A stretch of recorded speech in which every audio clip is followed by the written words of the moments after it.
বিশ্ব গণমাধ্যমে ব্যাপকভাবে গুরুত্ব পাচ্ছে বাংলাদেশের ত্রয়োদশ জাতীয় সংসদ নির্বাচন।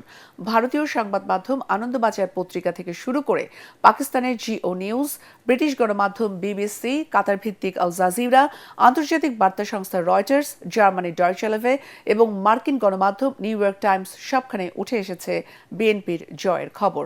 নতুন সরকার গঠনের প্রস্তুতিও শুরু হয়েছে বলে উঠে এসেছে এসব খবরে। পাশাপাশি গণভোটে প্রশাসনিক সংস্কার প্রস্তাবেও ইতিবাচক সাড়া মিলেছে বলে জানানো হয়েছে। বিশ্বজুড়ে এই নির্বাচনকে বাংলাদেশের রাজনৈতিক ইতিহাসের একটি গুরুত্বপূর্ণ অধ্যায় হিসেবে দেখছে আন্তর্জাতিক সংবাদ মাধ্যম। জাহিদুল আলমের রিপোর্টে বিস্তারিত। বাংলাদেশের